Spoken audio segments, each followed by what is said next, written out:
तो आज क्लास में हम यहाँ पर इंटरनेट के बारे में पढ़ने वाले हैं, ठीक है। इससे रिलेटेड जितनी भी चीज़ें होंगी उन सभी को जानेंगे कि इंटरनेट क्या होता है, ठीक है।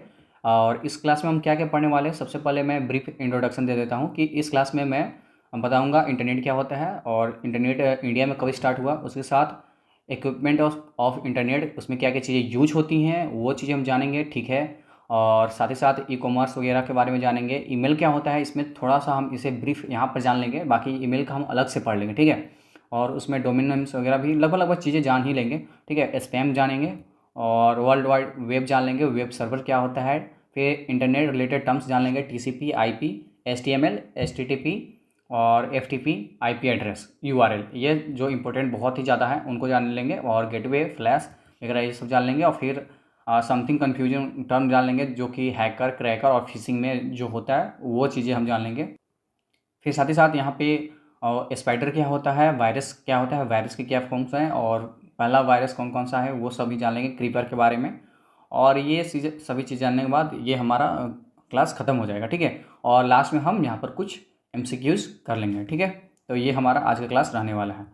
अब चलिए इंटरनेट के बारे में जान लेते हैं कि इंटरनेट होता क्या है। सबसे पहले मैं बता दूं कि यह global system of interchange computer networks है, ठीक है, connecting millions of computer through which exchange of information such as data, news, opinions, etc.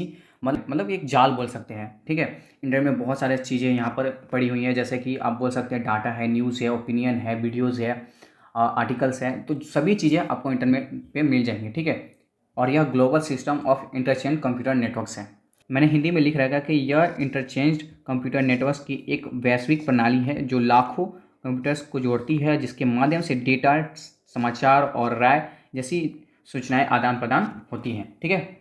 अब हम आगे जानते हैं कि consist of millions of private and public academies, business and government networks is called information highway. तो highway, information highway किसे बोलेंगे, जहाँ पे मिलियंस ऑफ प्राइवेट नेटवर्क्स होंगे, पब्लिक होंगे, वहाँ पे मतलब कि जो एजुकेशनल सारी चीज़ें जो वेबसाइट पे लोड होती है उसे हम यहाँ पर इंफॉर्मेशन हाईवे बोलेंगे, ठीक है, क्योंकि इन्फॉर्मेशन से रिलेटेड टर्म है ना, तो आपको ऐसे समझ लेना है।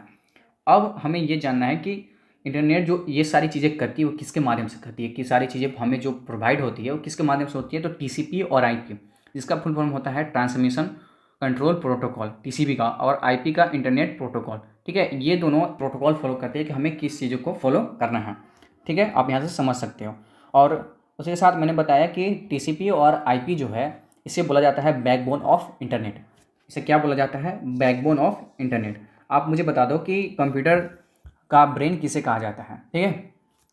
नेक्स्ट है कि each computer internet is called host. जो ईच कंप्यूटर मतलब कि जितने भी कंप्यूटर होंगे उन्हें होस्ट बोला जाएगा। अब होस्ट आपको यहाँ पर ध्यान रखना होगा कि कंप्यूटर को होस्ट बोला जाता है, ईच कंप्यूटर को। आगे चलकर जब मैं टोपोलॉजी पढ़ाऊंगा वहाँ पर आपको डाटा कम्युनिकेशन में वहाँ पर होस्ट का यहाँ पर मतलब आपसे जानने को मिल जाएगा, ठीक है, कि होस्ट क्या होता है। तो होस्ट मैंने यहाँ बताया, साथ ही साथ मैं वहाँ पे कनेक्ट करके चीज़ों को बताऊंगा, इसलिए मैं यहाँ पर बता दे रहा हूँ, ठीक है। Internet is link hyper text document of world wide web, ठीक है। तो आप इसे याद कर सकते हो, ये इतना ज़्यादा इंपॉर्टेंट नहीं है, ठीक है। और अब इंपॉर्टेंट पॉइंट्स देख लेते हैं कि क्या इंपॉर्टेंट है यहाँ पर। जैसे 15 अगस्त 1995, ठीक है, यहाँ पे 1995 हो जाएगा। तो 15 अगस्त 1995 को वीएसएन, विदेश संचार होना चाहिए था, ठीक है, संचार निगम लिमिटेड द्वारा सबसे पहले यहाँ पर इंडिया में स्टार्ट किया गया और इंटरनेट को लॉन्च किया गया, ठीक है।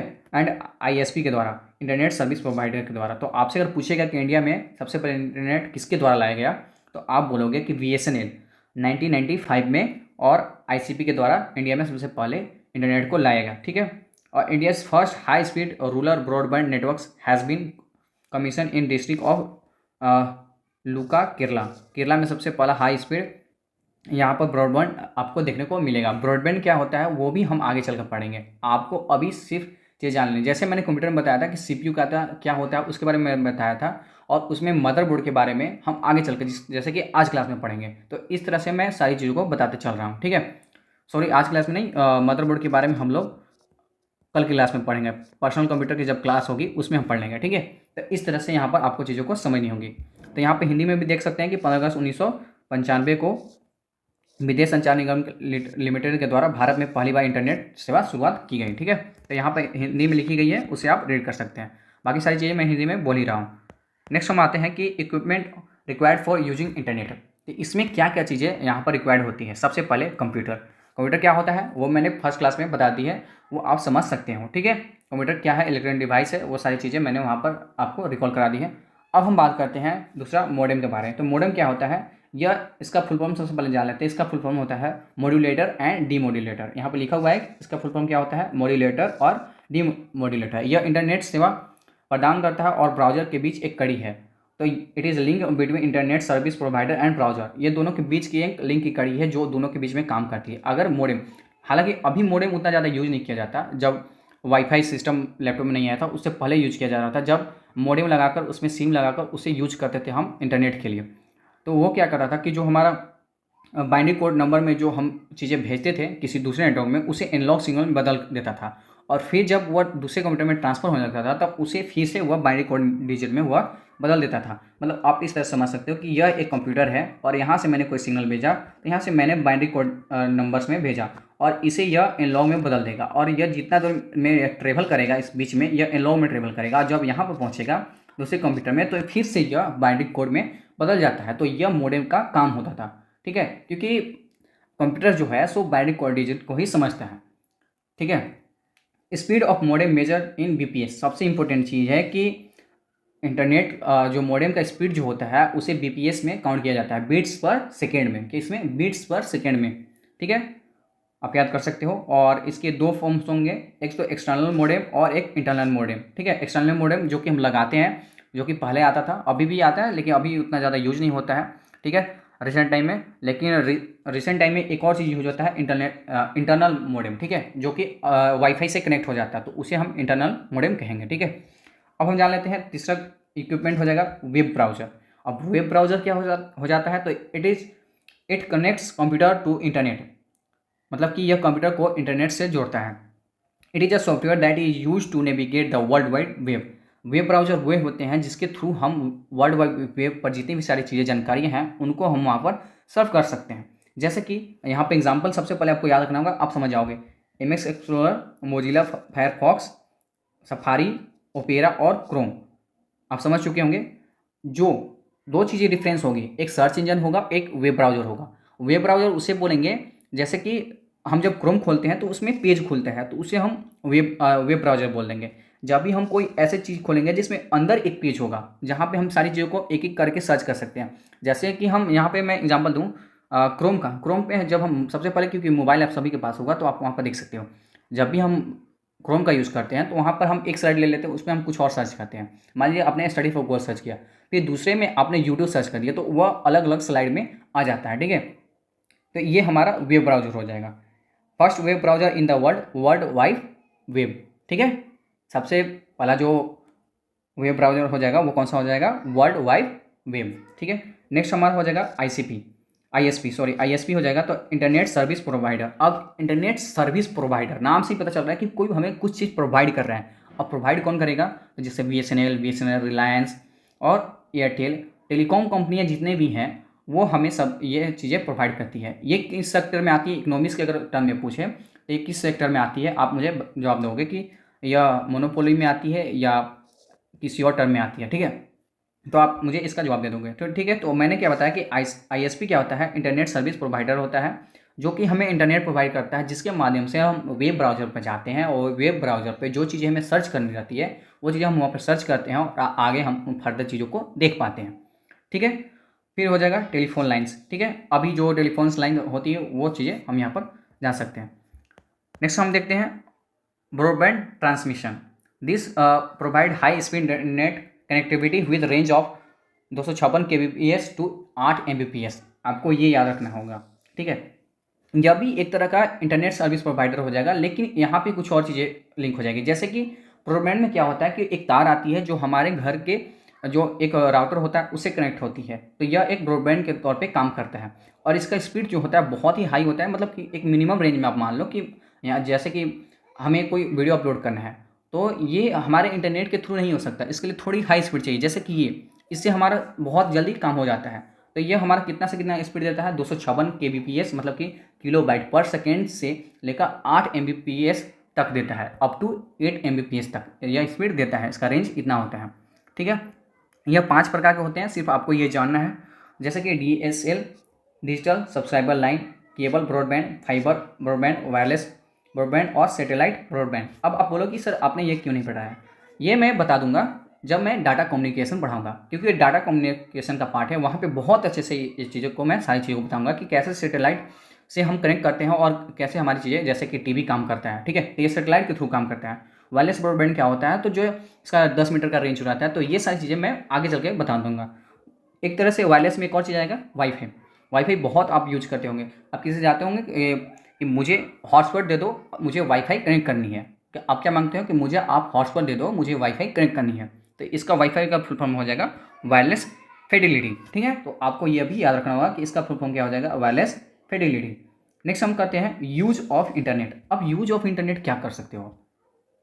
अब आज के ज़माने में अगर मैं किसी से पूछूं कि इंटरनेट का आप क्या यूज़ करोगे, तो बहुत सारे एग्जांपल दे सकते हो। कोई भी आप, यूट्यूब हो गया, टेलीग्राम हो गया, क्रोम हो गया, बहुत सारी चीज़ें, वीडियोज़ देखने हैं, मुझे फाइल डाउनलोड करने हैं, मुझे वर्क करने हैं, तो इन सारी चीज़ों के लिए आप कर सकते हो। नेट बैंकिंग करना है, कम्युनिकेशन करना है, व्हाट्सएप में होता है ना, समझ रहे हैं, ठीक है। तो वहाँ पे करने के लिए हो सकता है, जॉब सर्च करने के लिए हो सकता है, रिसर्च करने के लिए, ठीक है। अब रिसर्च किस तरह के आप करोगे अब वो आप पे डिपेंड करता है। स्टडी करने के लिए, स्टडी अगर कर रहे हो तो बहुत ही अच्छी बात है। वीडियो कॉन्फ्रेंसिंग करने के लिए, अब वीडियो कॉन्फ्रेंसिंग कौन सी, तो मीटिंग वगैरह के लिए, ठीक है, ज़्यादा कुछ नहीं समझना। ई लर्निंग के लिए भी आप यूज कर सकते हो, ठीक है, इलेक्ट्रॉनिक लर्निंग के लिए। अब हम आगे बढ़ते हैं। ई कॉमर्स के लिए अब आपसे पूछता है, बहुत ही सिंपल टर्म में पूछता है कि buying and selling of goods and services on the internet it is called, क्या होता है? मतलब कि इंटरनेट पर वस्तु और सेवाओं की खरीद और बिक्री को क्या कहा जाता है, तो ई कॉमर्स कहा जाता है।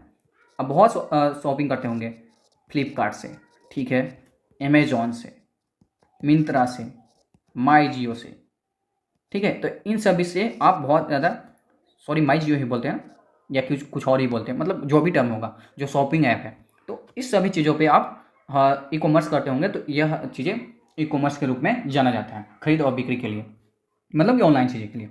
फाइल डाउनलोडिंग एंड अपलोडिंग, तो जब हम चीज़ें, अब मैं बता देता हूँ कि डाउनलोडिंग क्या होता है और अपलोडिंग क्या होता है, यह भी आपसे पूछा जाता है। तो डाउनलोडिंग हो जाएगा जब आप सर्वर से, मतलब कि सर्वर क्या हो गया, जो चीज़ें इंटरनेट पर उपलब्ध है उस सर्वर से आप अपने कंप्यूटर में डाउनलोड करते हो, उस चीज़ को अपने कंप्यूटर में लाते हो, उससे हम डाउनलोडिंग बोलेंगे। दूसरा, जब आप अपने कंप्यूटर से उस सर्वर पे कुछ चीज़ें अपलोड करते हो या उस चीज़ें पर डालते हो, उसे हम यहाँ पर अपलोडिंग बोल देंगे।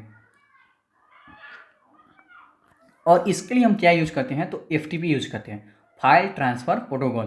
क्या यूज करते हैं, फाइल ट्रांसफ़र प्रोटोकॉल, ठीक है।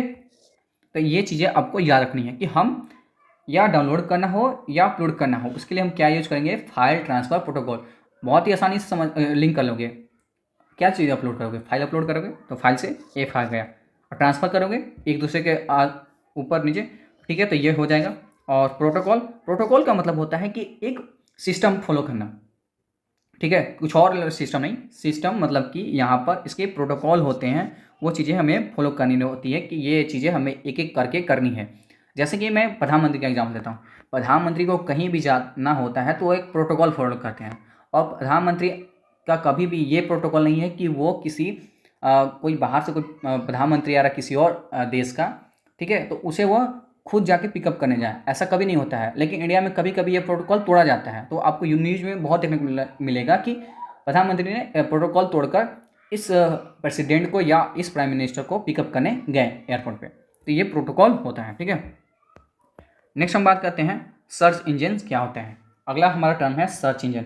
जैसा कि मैंने बताया था कि वेब ब्राउज़र क्या होते हैं, तो जैसे Chrome, MS explorer, Mozilla Firefox, ये सारी चीज़ें हमारी वेब ब्राउज़र हो जाएंगे। लेकिन सर्च इंजन क्या हो जाएंगी, तो गूगल, याहू, बिंग जो माइक्रोसॉफ्ट ऑफिस का हो जाएगा, साइबर 411, MSN, लाइकोस, तो ये सारी हमारी सर्च इंजन हो जाएंगे। इसका प्रयोग किसी भी चीज़ को सर्च करने के लिए किया जाता है।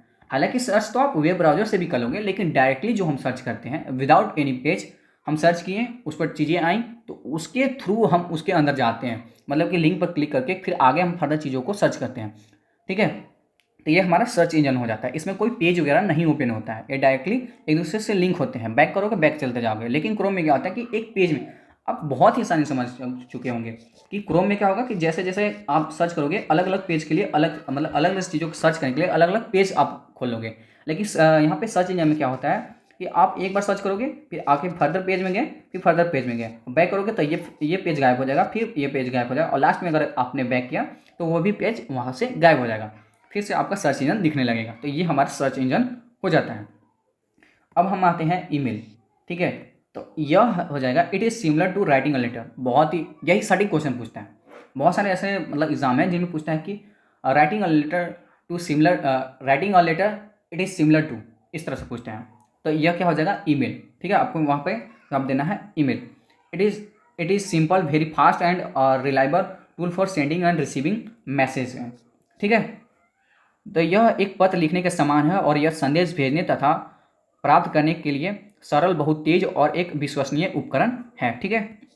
नेक्स्ट हम कर सकते हैं इसका बारे में कुछ टर्म जान लेते हैं, जैसे कि 1917 में रे टॉमलिंसन द्वारा इसे सबसे पहली बार खोजा गया, और इन्हें क्या बोला जाता है, तो फादर ऑफ ईमेल बोला जाता है। क्या बोला जाता है, फादर ऑफ ईमेल, मतलब ईमेल के पापा बोला जाता है, मतलब पिताजी बोला जाता है, ठीक है। और इन्होंने किसके माध्यम से सबसे पहली बार इसको खोज की, तो इसकी सबसे पहली बार इसके अर्पानेट के माध्यम से इसकी खोज की, ठीक है। नेक्स्ट हमारा हो जाएगा, Hotmail was the first free mail launched in 1996। मतलब कि हॉट मेल पहला ऐसा मुफ्त मेल था जिसे 1996 में सबसे पहली बार सबीर भाटिया के द्वारा यहाँ पर खोजा गया, ठीक है। दूसरा, each email account has an email address and password. अब प्रत्येक ईमेल अकाउंट में क्या होता है, एक ईमेल एड्रेस होता है और पासवर्ड होता है। तो ईमेल अकाउंट, ठीक है, समझ सकते हो। तो ईमेल अकाउंट जैसे कि स्टडी फॉर गोल्स @gmail.com, और इसका एक पासवर्ड हो जाएगा जो कि गोपनीयता को दर्शाता है। आपसे पूछेगा कि हमें जैसे स्टेटमेंट दे देता है और पूछता है कि पासवर्ड को इनमें से क्या करना चाहिए, हमें क्या किसी से शेयर करना चाहिए, इसे हमें गोपनीयता से रखनी चाहिए, इस तरह से आपसे क्वेश्चन पूछ देता है। अब पासवर्ड क्या होता है, password it is a secret code and retains confidentiality, it is used for authentication. तो आपसे पूछा जाता है कि पासवर्ड को वेरीफाई करना क्या कहलाता है, तो ऑथेंटिकेशन कहलाता है, ठीक है। और email has 2 parts, user name and @ follow by और डोमेन नेम, ठीक है। तो मतलब कि जैसे कि मैं बता रहा था कि यूजर नेम और उसके बाद @ के बाद फॉलो क्या चीज़ करता है, तो वहाँ पे डोमेन नेम फॉलो करता है। जैसे कि स्टडी फॉर गोल्स, ये इसका यहाँ पर क्या हो गया, एक यूजर नेम हो गया, और @ ये दोनों को कनेक्ट करने का काम करता है। तो पूछेगा आपसे कि यूजर नेम और डोमेन को कनेक्ट करने का काम कौन करता है, तो @ काम करता है। और यहाँ जीमेल जो .com जो हो गया वो यहाँ पर डोमेन नेम हो गया, ये हमारा डोमेन नेम हो गया। और जीमेल हमारा एक गूगल द्वारा प्रोवाइडर हो गया। जैसे कि हमने पढ़ा था कि हमने सबसे पहले क्या पढ़ा था कि इंटरनेट सर्विस प्रोवाइडर, तो वो यहाँ पर एक तरह से काम करेगा कि यह हमें जीमेल कौन प्रोवाइड कर रहा है, तो जीमेल से ही पता चल रहा है कि गूगल हमें यह मेल की सुविधा प्रोवाइड कर रही है। अगर यहाँ पे कुछ और भी हो सकता था, जैसे याहू मेल हो सकता था, या फिर यहाँ पर अलग अलग जो मेल प्रोवाइडर होते हैं, हॉटमेल भी हो सकता था, तो ये यहाँ पर हो सकता था। जैसे स्टडी फॉर गोल्स @yahoomail.com हो सकता था। तो ये यहाँ पर चीज़ें आप समझ चुके होंगे।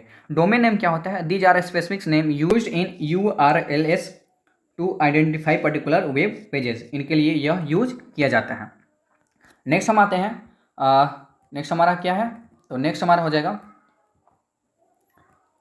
इसके एग्जाम्पल देख लेते हैं डोमेन नेम के। आपको ये याद कर लेने होंगे, सॉरी ये डोमेन नेम, हाँ। तो जैसे GOV रहेगा तो गवर्नमेंट एजेंसीज हो जाएंगी, .acro रहेगा तो एविएशन हो जाएगा, .in रहेगा तो इंडिया हो जाएगा, .org रहेगा तो ऑर्गेनाइजेशन, .asia मतलब कंट्री से आप समझ सकते हैं कि कंट्री के लिए हम इस तरह से लिख सकते हैं, .com रहेगा तो कॉमर्शियल बिजनेस के लिए, .name रहेगा तो पर्सनल के लिए, .edu रहेगा एजुकेशन इंस्टीट्यूशनल के लिए, MIL रहेगा तो मिलिट्री के लिए, .net रहेगा तो नेटवर्क ऑर्गेनाइजेशन के लिए, और भी ऐसे बहुत सारे हो जाएंगे। तो ये आपको इंपॉर्टेंट याद कर लेने हैं। मैं इसे मार्क कर दे रहा हूँ कि यह मोस्ट इंपॉर्टेंट है, क्योंकि इससे डायरेक्टली क्वेश्चन बनते हैं, तो ये आपको याद कर लेने हैं। Points to remember, message store in electronic box it is called mail box. जो हमें मेल आती हैं वो कहाँ पे सेव होती हैं, तो हमारे मेल बॉक्स में सेव होती हैं। दूसरा, that message yet to be finished, मतलब कि अभी जो मैसेज है उसे हमने समाप्त नहीं किया है और उसे हमने बैक कर दिया, तो वो कहाँ पे सेव होते हैं, ड्राफ्ट में। तो ये दोनों में बहुत कन्फ्यूजन होते हैं, मेल बॉक्स में और ड्राफ्ट में। मेल बॉक्स में क्या होगा, वो जो मैसेज हमने जो रिसीव किए वो हमारा मेल बॉक्स में सेव हो जाएगा, ठीक है। और या फिर जो हमने भेजा वो मेल बॉक्स में सेव होता है, और जो हमने लिखा लेकिन अभी तक फिनिश नहीं किया, नहीं हमने भेजा है, तो वो ड्राफ्ट में सेव हो जाते हैं। दूसरा, through message we attached any separate file, audio, video, document and graph, it is called attachment. अब हम चीज़ें अलग से जो अटैच करते हैं मैसेज में, उसे हम अटैचमेंट बोलते हैं। अटैच करने का मतलब अटैचमेंट, ठीक है। उसमें वीडियो भी अटैच कर सकते हैं, और साथ ही साथ ऑडियो, डॉक्यूमेंट, ग्राफ्स वगैरह कुछ भी हम उसमें अटैच कर सकते हैं। यहाँ पे चीज़ें मैंने हिंदी में लिखी हुई है, तो आप उसे पढ़ लेना। सबसे important, it is not more than 25 MB। जो अटैचमेंट हम ईमेल के थ्रू भेजते हैं वो 25 MB से ज़्यादा नहीं होनी चाहिए। इसीलिए सबसे रिलायबल चीज़, अगर अभी आपको यूज करना है किसी चीज़ को फॉरवर्ड करने के लिए, तो आप अभी टेलीग्राम यूज़ कर सकते हो। उसमें आप 100 MB से ज़्यादा भी सेंड कर सकते हो। बहुत सारी चीज़ें, बिजनेस आप रन कर सकते हो, ठीक है। It is best platform to run a business. Spam क्या होता है? कोई बोलता है ना तुम मेरे साथ स्पैम कर रहे हो। स्कैम और स्पैम थोड़ा सा अलग है। स्कैम लाइफ से रिलेटेड हो जाएगी, बिजनेस से रिलेटेड, और स्पैम हो जाएगी यहाँ पे इंटरनेट के टर्म में, आईटी के फॉर्म में। तो जंक अ फाइल और unsolicited email is known as spam. रद्दी ईमेल या अनचाहे ईमेल के स्पैम के रूप में जाना जाता है। मतलब कि वो ईमेल जिन्हें हम नहीं चाहते कि हमारे ईमेल में, मतलब मेल में आए, उसे हम स्पैम कहते हैं। जैसे कि अवांछित संदेश, विज्ञापन आदि। जैसे कि आपने किसी, अब ये किस तरह से आते हैं आपको मैं बता देता हूँ। जैसे आप क्या करते हो कि मान लीजिए किसी आप एजुकेशन प्लेटफॉर्म में आपने लॉगिन कर दिया। अब आपका तो वहाँ पे नंबर चला गया। अब वह नंबर ना बहुत सारे अलग अलग जो टेलीकॉम कंपनियां रहती हैं उनसे वो कनेक्ट होता है, तो वह डाटा आपका शेयर हो जाता है। और वह जब शेयर होता है तो उसके थ्रू आपके पास मेल आने लगते हैं, ठीक है। कि आप ये परचेज कर लो, क्रेडिट कार्ड ले लो, हमारा कोर्स परचेज कर लो, या फिर जो अलग अलग तरह की चीज़ें होती है, तो वो हमारे मेल में आने लगती है। या फिर आप ऐसे भी समझ सकते हो, जब आप किसी मॉल में गए हो, वहाँ पे शॉपिंग किया, आपसे वो नंबर मांगता है। अब जब भी वो नंबर मांगेगा ना, तो वो लिंक हो जाता है कि आपने यहाँ शॉपिंग किया। अब आपको ऑटोमेटिकली आपको वहाँ पे किसी ऑफर में वो आपको सेंड करते रहेगा। तो इस तरह की चीज़ें स्पैम कहलाती हैं, जो कि जिनसे आपको मतलब नहीं हो, स्पैम हो गया। फ्री मेल सर्विस प्रोवाइडर, इनका नाम जान लेते हैं। Hotmail, Gmail, Yahoo mail, ready mail और इंडिया मेल, etc हमारे फ्री मेल हो जाएंगे, ठीक है। नेक्स्ट हम आते हैं, बहुत ही इंपॉर्टेंट टर्म है वर्ल्ड वाइड वेब, जिसे हम WW के नाम से जानते हैं। It is commonly known as web के नाम से जानते हैं। सबसे पहले इसे 1989 में टिम बर्नर्स-ली द्वारा इन्वेंट किया गया था। और it is vast collection of information related to page called web pages. मतलब बहुत सारे वेब पेजेस का यह एक भंडारण है। और इस pages navigate between them using hyperlinks. और हर एक पेज को आपको सर्च करने के लिए एक हाइपरलिंक होता है, उसके जरिए आप वहाँ पे सर्च कर सकते हो, ठीक है। Hyperlink which is often called link in the address, ठीक है। मतलब कि एक एड्रेस से वो कनेक्टेड होता है, जिसे हम हाइपरलिंक के नाम से जानते हैं। जैसे कि आपको कोई चीज़ सर्च करना है तो एक लिंक वहाँ पे रहता है, ठीक है। तो उसके थ्रू वह कनेक्टेड रहता है और उसका एक एड्रेस रहता है। To reload a web page we use reload button. जब भी हमें रिलोड करना होता है, आपसे यह भी क्वेश्चन पूछता है कि अगर पेज को हमें दोबारा से रिलोड करना है तो हमें क्या यूज़ करना चाहिए। रिलोड ऑप्शन में रहेगा और एक रिफ्रेश ऑप्शन रहेगा। आप गलती से रिफ्रेश मार दोगे, क्यों? आपको बार बार ये चीज़ें कंप्यूटर में देखते हो कि रिफ्रेश मारते रहते हो। कोई भी बोलता है रिफ्रेश मार के देखो ना, रिफ्रेश नहीं होता है, रिलोड होता है। आपको रिलोड करना है, ठीक है। तो वहाँ पर रिलोड बटन का हम यूज करते हैं। नेक्स्ट हमारा है वेब सर्वर। वेब सर्वर क्या हो जाएगा? For a website to be available to everyone all over world at all times, ठीक है।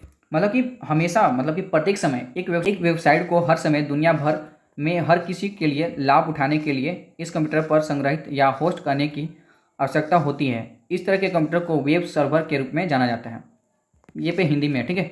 लेकिन मैं आपको बता देता हूँ कि it is needs to be store of host on a computer. मतलब कि वेब सर्वर क्या होता है कि जैसे कि हमें कोई चीज़ें अपलोड करनी है, अब वही अपलोड कहाँ होगी? कोई ऐसा चीज़ चाहिए ना कि जो उसे स्टोर करके रखे। अब इसके लिए बहुत बड़े बड़े सर्वर होते हैं। अब सर्वर मैं समझा देता हूँ किस तरह से। अच्छा, मैं आपको एक सिंपल एग्जांपल देकर समझाता हूँ। आप इस तरह समझ सकते हो कि जैसे कि आपको मोबाइल में कोई फाइल रखनी है, फ़ोटो रखनी है, तो आप क्या यूज़ करते हो? मेमोरी यूज़ करते हो। तो वो भी एक तरह से सर्वर है ना, कि हम चीज़ें कहाँ रख रहे हैं? एक सर्वर पे, ताकि वो चीज़ें वहीं पर रहे।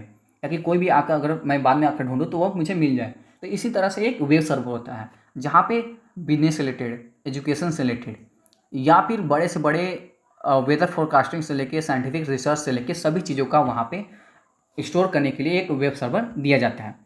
सच a computer known as web server, ठीक है। इट नीड्स टू थिंग्स, मतलब इसके लिए दो चीज़ों की जरूरत होती है, a computer in which website is hosted, और दूसरा a program that run on a such a computer, ठीक है। एक कंप्यूटर जिसमें एक वेबसाइट होस्ट हो जाती है और दूसरा एक प्रोग्राम जो ऐसे कंप्यूटर पर चलता है। इसके लिए हमें दो चीज़ों की जरूरत पड़ती है। अब हम अगला टर्म जान लेते हैं, इंटरनेट रिलेटेड टर्म, ठीक है। इंटरनेट से रिलेटेड क्या क्या टर्म हो सकती है, जैसे कि टीसीपी और आईपी। जैसा कि मैंने शुरुआत में बताया था कि इंटरनेट क्या चीज़ें यूज करती है, इट इज यूज टीसीपी और आईपी, ठीक है। मैंने बताया था, तो आपको मैंने बताया था कि स्टार्टिंग में कि जब भी कोई चीज़ें सर्च करनी होती है या फिर हमें कोई चीज़ें ढूंढनी होती है तो उन सभी चीज़ों के लिए क्या यूज किया जाता है, टीसीपी और आईपी, जिसे हम जानते हैं ट्रांसमिशन कंट्रोल प्रोटोकॉल और इंटरनेट प्रोटोकॉल, ठीक है। इस नाम से हम यहाँ पर इसे जानते हैं। तो इसी में बताना चाहूँगा, communication protocol for internet, computer must follow the protocol to communicate with each other over the internet. मतलब इसका काम होता है कि एक प्रोटोकॉल के माध्यम से चीज़ों को फॉलो करना है। ये ऐसे ही काम नहीं करता है, जब तक हम सर्च नहीं करेंगे वो वहाँ पे हमें नहीं मिलेगी। तो ये एक प्रोटोकॉल हो गया कि मैंने एक चीज़ सर्च की, वहाँ पे अपलोड है, वह सर्च होगा, वह मुझे एक लिंक के माध्यम से मेरे पास आएगा और तब उसे मैं देख पाऊंगा। तो ये क्या हुआ, एक एक स्टेप से ये आगे बढ़ा, तो यह प्रोटोकॉल हुआ, ठीक है। तो यह इस चीज़ को फॉलो करता है। दूसरा HTML, hyper text markup language. HTML को किस नाम से जानते हैं, hyper text markup language. Web pages are created using HTML। अब वेब पेजेस जो कि मैंने बताया था, वेब पेजेस जो कि एक एक पेज होता है, कोई भी एक वेबसाइट हो गया उसका एक वेब पेज होगा, तो वो किसके माध्यम से यहाँ पे क्रिएट होगा, तो HTML के माध्यम से, हाइपर टेक्स्ट मार्कअप लैंग्वेज के माध्यम से इसे बनाया जाता है। It's computer language use to create hyper text document for the world wide web, और it is invented by Tim Berners-Lee 1990 में। टिम बर्नर्स-ली के द्वारा और क्या चीज़ें इन्वेंट की गई थी, वर्ल्ड वाइड वेब, ठीक है। तो HTML क्या करता है कि जो हमें वेब पेजेस क्रिएट करनी है उसके लिए यह लैंग्वेज प्रोवाइड करता है, ठीक है। क्या प्रोवाइड करता है, लैंग्वेज, जिसके माध्यम से HTML का मतलब वेब पेज लिखा जाता है और वेब पेज बन के आता है, ठीक है। तीसरा हमारा HTTP, hyper text transfer protocol. आप यहाँ से समझ सकते हो कि हाइपर टेक्स्ट मार्कअप लैंग्वेज, मतलब कि वेब पेजेस के लिए और ट्रांसफ़र करने के लिए हम क्या यूज़ करते हैं, HTTP। It is define how to message are transmitted and what action web service and browser should taken in the response of various commands. मतलब हम क्या चीज़ हमने वहाँ पे सर्च की उसके माध्यम से वो हमें प्रोवाइड करते हैं। हमने जो भी चीज़ सर्च किया, मुझे कुछ भी चीज़ सर्च करनी है तो उसके लिए कुछ माध्यम होना चाहिए। ऐसे तो मैं कुछ भी सर्च करूँगा, कुछ भी अचानक से कुछ भी आ जाएगा, नहीं। मैं जो चीज़ें सर्च करना चाहता हूँ, जैसे कि मैंने सर्च किया who is the defence minister of India, अब वो स्पेसिफिक चीज़ को जानेगा और उसी के माध्यम से हमें वही चीज़ें रेफरेंस के रूप में हमें दिखाएगा, डिफेंस मिनिस्टर के बारे में सारी चीज़ें हमें दिखाएगा, ठीक है। मैंने सर्च किया कि what is the primary sector of economy, economy में मैंने प्राइमरी सेक्टर के बारे में जाना। अब वही टर्म लेकर वो पूरे इंटरनेट में घूमेगा और जितनी भी चीज़ें प्राइमरी सेक्टर से इकोनॉमी रिलेटेड है उन सभी को एक साथ इकट्ठा करेगा और मेरे सामने लाकर रख देगा। ये काम करता है HTTP। TCP क्या करता है, मैंने बता दिया, इंटरनेट यूज करता है प्रोटोकॉल फॉलो करने के लिए। HTML क्या करता है, वेब पेजेस को बनाने के लिए। HTTP क्या करता है, स्पेसिफिक चीज़ों को हमारे सामने लाने के लिए। अब देखिए, for secure communication over a computer networks use HTTPS, ठीक है, एस लग गया लास्ट, सिक्योर, मतलब कि हमें अपने जो ट्रांसफ़र प्रोटोकॉल है उन सभी को सिक्योर करने के लिए कौन सा चीज़ यूज़ किया जाता है, तो लास्ट में एस लगा देंगे, सिक्योर का यूज किया जाता है।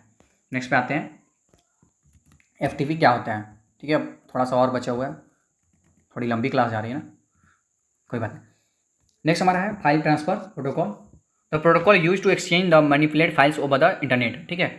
फाइल को एक दूसरे से एक्सचेंज करने के लिए यहाँ पर फाइल ट्रांसफ़र प्रोटोकॉल का यूज़ किया जाता है, जैसे कि मैंने डाउनलोडिंग और अपलोडिंग में बताया था। It enables user to upload web pages files like simple text files, images, multimedia files etc, मतलब कि अपलोड करने के लिए यूज किया जाता है ये सारी चीज़ों के लिए, और from their personal computer to the server, मतलब कि हमारे जो पीसी है उससे हमें सर्वर पर अपलोड करने के लिए यूज किया जाता है। Their website R located and vice versa, और वहाँ पे हम चीज़ें को अपलोड कर सकते हैं। और वाइस वर्सा मतलब कि जस्ट उल्टा कि हम वेब पेजेस से मतलब वेब सर्वर से अपने पीसी में डाउनलोड कर सकते हैं। तो इसके लिए एफटीपी का यूज़ किया जाता है। Next IP address. अब जितने भी हाइपर लिंक होते हैं मतलब वेब पेजेस होते हैं उन सभी का एक आईपी एड्रेस होता है। आपने सुना होगा बहुत सारी मूवी में कि इसका आईपी एड्रेस निकालो, इसका आईपी एड्रेस क्या है, वहाँ से हम चीज़ों को पता कर सकते हैं कि कहाँ से यह चीज़ें कमांड कर रहा है। तो when IP address change the website would not be found and will appear offline, the browser will display and error pages can not be found source. मतलब कि मैंने आईपी एड्रेस जैसा कि बताया कि आईपी एड्रेस जब आप चेंज करोगे या फिर आपने बंद कर दिया कंप्यूटर तो आईपी एड्रेस शो होना बंद हो जाता है। मतलब आप समझ सकते हो कि यह एक वेबसाइट के लिए एक टोकन की तरह हो गया।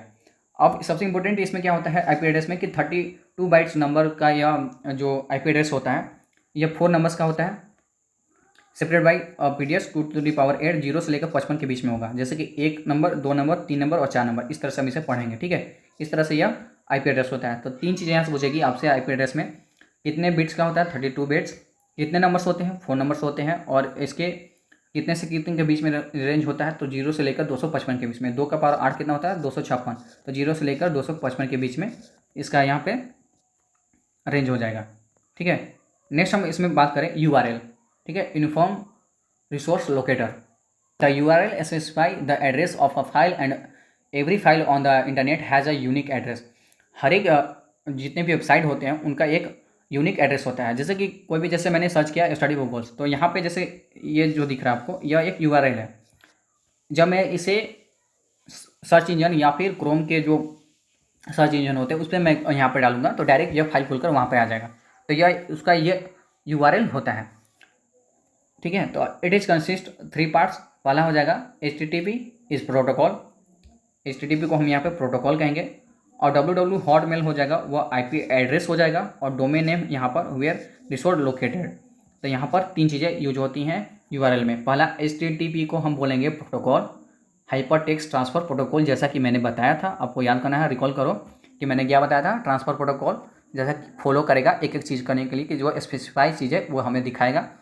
www.hotmail हमारा .com क्या हो जाएगा, एक आईपी एड्रेस हो जाएगा। यही चीज़ें स्पेसिफिक वेबसाइट के लिए हो गया, और डोमेन नेम जहाँ पे यह लोकेटेड है। ठीक है, URL is a set of 4 numbers, यह भी 4 नंबर का होता है। जैसा कि मैंने बताया था, पहले मैंने क्या बताया, आईपी एड्रेस 4 नंबर्स के होते हैं, ये भी 4 नंबर्स के होते हैं। जैसे कि 302, 144, 23 और 8, ये 4 नंबर के हो जाएंगे।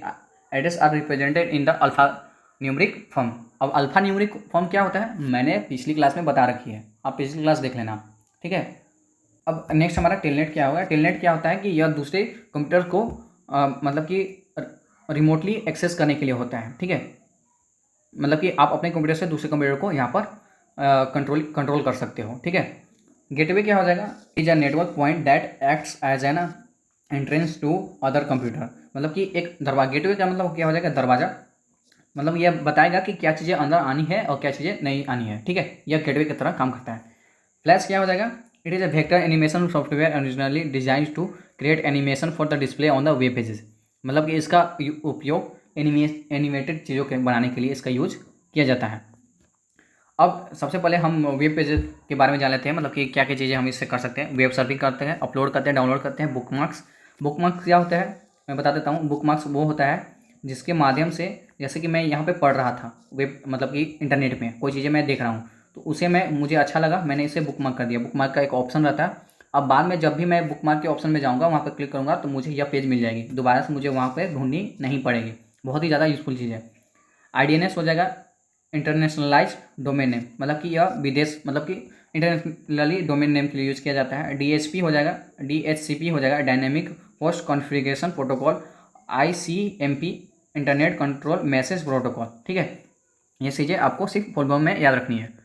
वही चीज़ें मैं बता रहा हूँ जो कि एग्जाम में आएगा। बताने के लिए तो बहुत सारे कंप्यूटर में है, पढ़ते रहोगे ख़त्म ही नहीं होगा।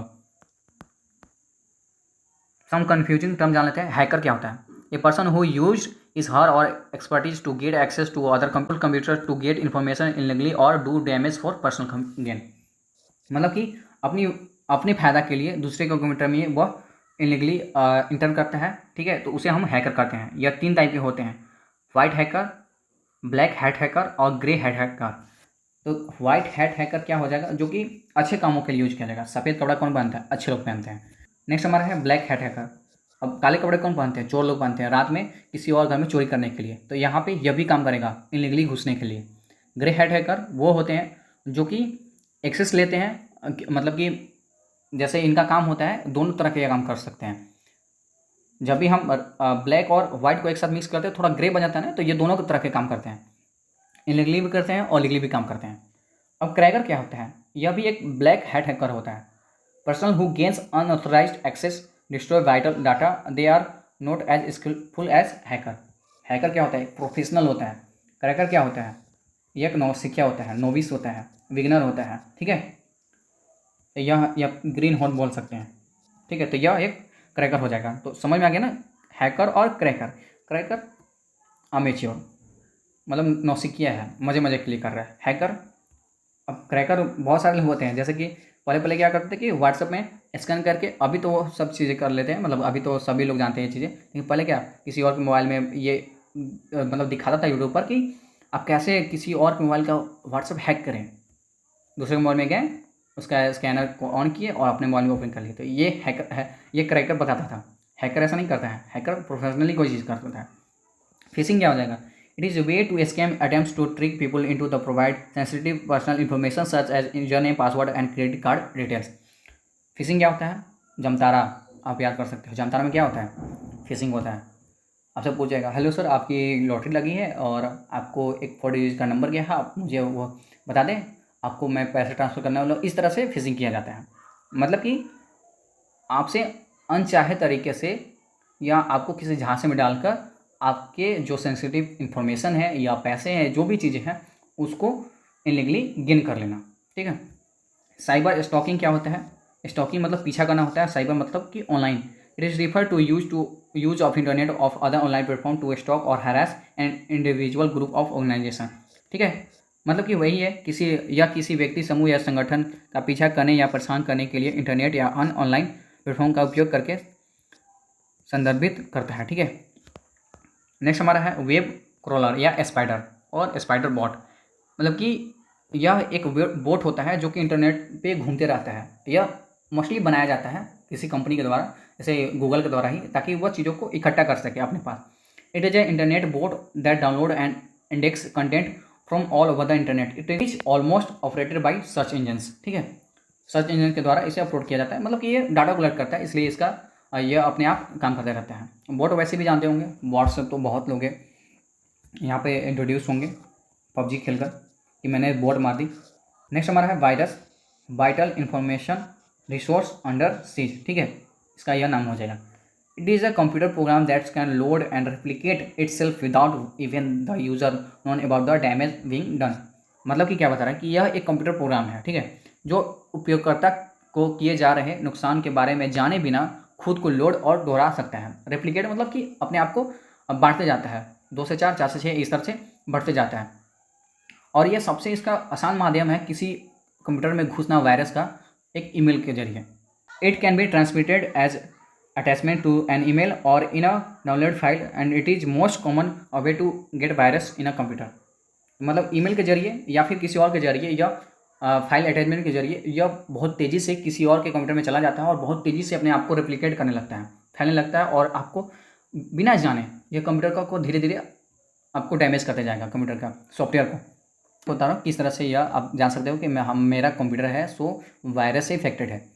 आप ओपन करना और फाइल में जाना, आपको 0 KB, 2 KB, 5 KB इस तरह के फाइल मिलेंगे जो कि पता नहीं कहाँ से आ जाते हैं। वही होता है वायरस, अपने आप बनते जाएंगे, फाइल अपने आप बनते जाएंगे।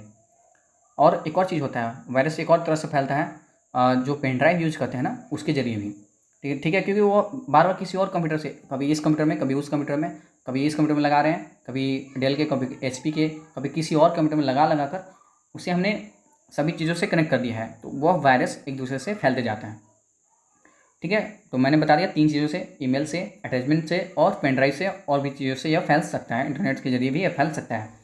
अब इसे हमें बचाने के लिए कौन सी चीज़ें काम करती हैं, तो इसे हम एंटीवायरस बोलते हैं। Prevent, detach and remove this computer virus as a software it is used which is called antivirus. Antivirus का यहाँ पर यूज़ किया जाता है इन सभी चीज़ों से बचने के लिए, वायरस से बचने के लिए, ठीक है। अब एंटीवायरस के बारे में जान लेते हैं कौन कौन सा है। और एंटीवायरस की वजह से मैं बता दूंगा। उससे पहले हम जान लेते हैं कि कंप्यूटर वायरस कौन कौन सा हो जाएगा। First actual computer virus was the Creeper, important है, नोट कर लीजिएगा। Second, first virus discovered in India June 1990 को, हैप्पी बर्थडे जोशी इस नाम से जाना गया, बहुत ही आसान है। First virus that hit MS Brain, first virus hit personal computer is elk cloner, ठीक है। तो ये यहाँ पे इम्पोर्टेंट है, ठीक है, इसे MI आप कर लो, ठीक है। मतलब कि सबसे पहला एक्चुअल कंप्यूटर कौन सा हो जाएगा, Creeper. First virus discover in India, happy birthday Joshi. First virus hit MS Brain. First virus hit personal computer PC, Elk Cloner, ठीक है। अब example of virus, Creeper, Brain, Monkey, ठीक है, और माइकल एंजेलो, ठीक है। वायरस को बहुत सारे रूप में बांटा जा सकता है उनके कैरेक्टर के आधार पर, जैसे कि ट्रोजन हॉर्स। ट्रोजन हॉर्स कैसा वायरस है, एक घोड़ा है। मैं ये कहानी बता देता हूँ, इसमें बहुत ही आसानी से आप याद कर सकते हो। मतलब कि एक राजा रहता है, उसका दरवाज़ा रहता है और किला चारों तरफ से रहता है। अब तो इसके अंदर जा नहीं सकते, तो ये लोग क्या करते हैं कि एक घोड़ा बनाते हैं लकड़ी का, उसके अंदर बैठ के यहाँ पर जितने भी सैनिक रहते हैं इसके अंदर बैठ के और इसके किला के अंदर चले जाते हैं और उनके बिना पता चले रात में निकलते हैं और सभी को वहाँ पर मार देते हैं। तो ये क्या हुआ, एक हॉर्स हुआ और ट्रोजन वार में इसका यूज किया गया था, इसीलिए इसका नाम दिया जाता है ट्रोजन हॉर्स। मतलब कि आपको लगेगा कि ये बहुत अच्छा चीज़ है, हमारे कंप्यूटर में आ रहा है, आने दो, अच्छा चीज़ है, लेकिन एक्चुअल में वो ख़राब रहता है अंदर से।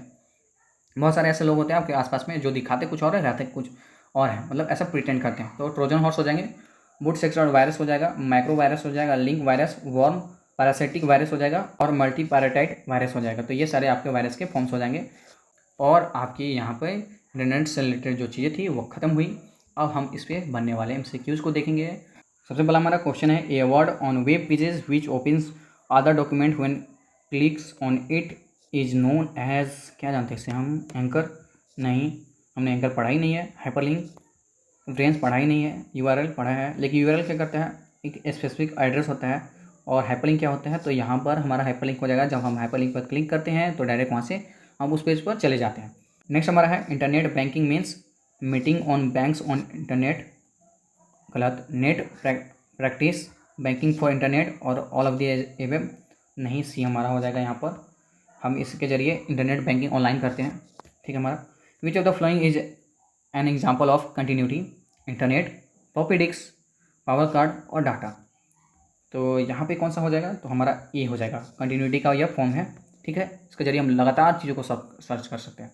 और हमारा when sending an email, the line describe the contents of the message, कौन डिस्क्राइब करता है कि हम इस मैसेज को फॉरवर्ड कर रहे हैं, तो सब्जेक्ट, ठीक है। सब्जेक्ट में हम क्या डालते हैं, उस चीज़ को डालते हैं कि जैसे मैंने टू द प्रिंसिपल हम नहीं लिखते थे, टू द प्रिंसिपल लिखकर फिर सब्जेक्ट डाल देते हैं कि फॉर एन एप्लीकेशन थ्रू, तो वह सब्जेक्ट होता है जिसके जरिए बता देता है कि पूरे मैसेज का यहाँ पर कॉन्टेक्स्ट क्या है, ठीक है।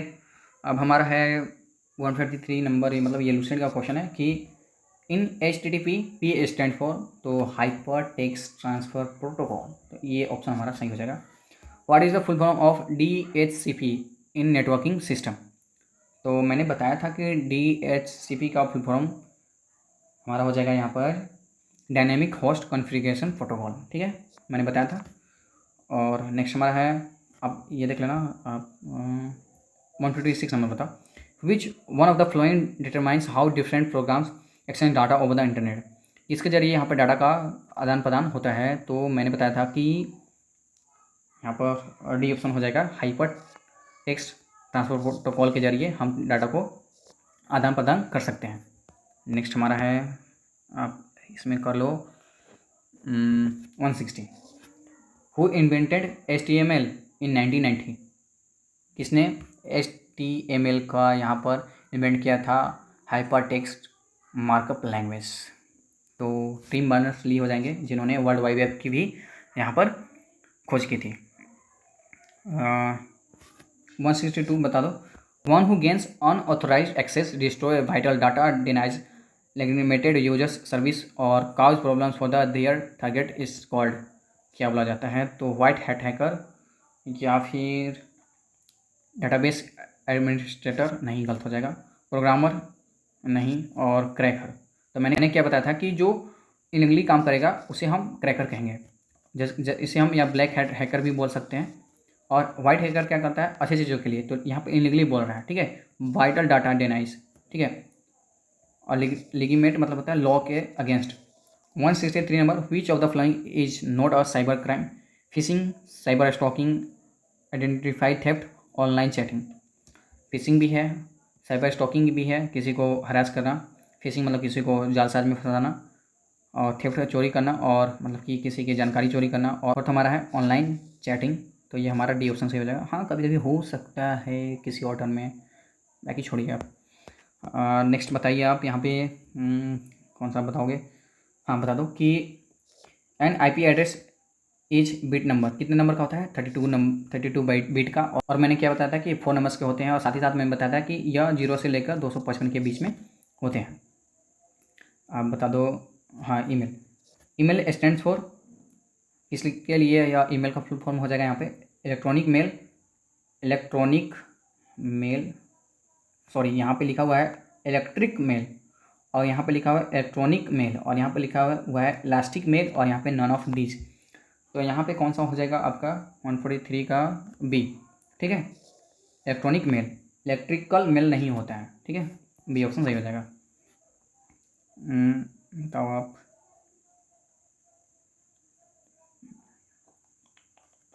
हाँ, इन computer terminology what is full form of FTP? FTP का फुल फॉर्म क्या होता है? यहाँ पे आपका ऑप्शन है final transfer position, file transfer position, file transfer packet, file transfer protocol. तो ये यहाँ पे डी ऑप्शन सही हो जाएगा। फाइल ट्रांसफ़र प्रोटोकॉल किसके लिए? अपलोडिंग और डाउनलोडिंग करने के लिए यूज़ किया जाता है। बाकी आप अपने से ऑब्जेक्टिव क्वेश्चन लगा सकते हो, और बाकी जो मैंने बाकी छोड़ दिए हैं वो भी आप कर लीजिएगा खुद से, ठीक है। तो ये रहा आपका इंटरनेट का, और थैंक यू आज क्लास के लिए। इस क्लास में हम पीसी को देखने वाले हैं, ठीक है।